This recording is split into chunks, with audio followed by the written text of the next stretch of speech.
Three children have been killed in shootings since Saturday in an ugly spasm of gun violence in the nation's third-largest city that has befuddled even the most battle-hardened of Chicago Police Department officers. The tragic killings, all three children were caught in gang-related gunfire that wasn't targeting them, come in the midst of a difficult moment for Chicago. The city is struggling to stem a surge in violence that left it with more than 760 murders last year and at least 70 homicides in the first 6 weeks of 2017. As Chicago Police Superintendent Eddie Johnson announced the first-degree murder charges Wednesday against Ant Jones, 19, for the shooting death of 11-year-old Takiya Holmes, he didn't mince words about his anguish over the unrelenting violence in this city. Authorities allege Jones, who police say is a gang member with a long rap sheet, inadvertently shot Takiya when he fired at some rivals who were selling marijuana near his apartment complex. For these families, my heart goes out to them, because there is nothing you can say to them that will ease that pain, Johnson said. I can't imagine losing an 11-year-old child senselessly like this. Takiya was sitting in a family van in front of a dry cleaner's on Saturday evening, when she was struck in the back of the head by the stray bullet. She succumbed to her injuries on Tuesday. Brendan Deenan, the police commander of the detectives unit handling the investigation, said that gang investigators were able to help homicide detectives spot witnesses who could be seen in surveillance videos in the area at the time of the shooting. Detectives interviewed the witnesses, who identified Jones as the gunman. Jones turned himself into police late Tuesday, and immediately asked for a lawyer. He appeared before a judge Wednesday afternoon, and was ordered held without bond. Less than an hour before Takiya was shot, Canary Gentry Bowers, 12, was inadvertently struck in the head by gunfire as she played basketball with friends on an elementary school playground. After 4 days on life support, Canary died on Wednesday.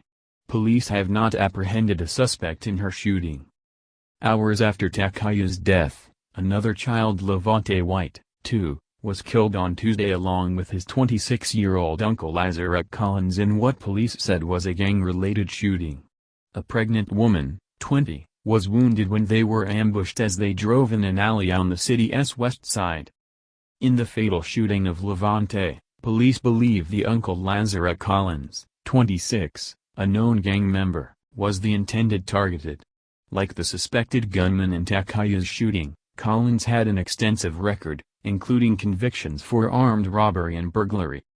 Anthony Guglielmi, a police department spokesman, said both Jones and Collins were spotted by the department's strategic subject algorithm tool, a predictive list that the department generates to determine people who are at high risk of becoming victims or of perpetrators of a crime.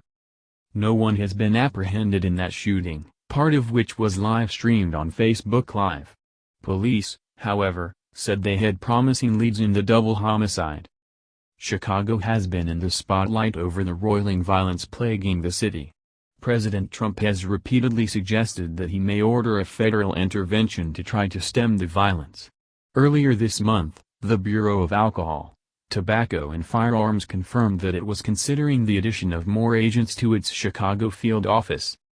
Mayor Rahm Emanuel and Johnson say the spike in violence the city tallied more murders than New York and Los Angeles combined last year is caused by a combination of increased gang activity and weak gun laws that they say don't do enough to dissuade convicted felons from carrying and using weapons. Emanuel and Johnson have called on state lawmakers to pass legislation, introduced by State Senator Kwame Raoul, that aims to lengthen sentences for felons previously convicted of unlawful use of weapons charges. The bill would not impose strict minimum sentences, but would require judges to explain their rationale in writing if they grant lighter sentences to previously convicted gun felons. About 40% of homicide suspects arrested in Chicago in 2015 had previously been convicted of a weapons offense, according to police department data. Johnson said it was tragic that the state lawmakers haven't taken action. They, repeat offenders, think the judicial system in Cook County is a joke, Johnson said.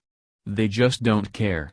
Until we create the accountability to not pick up a gun, we are going to continue to see this cycle of violence.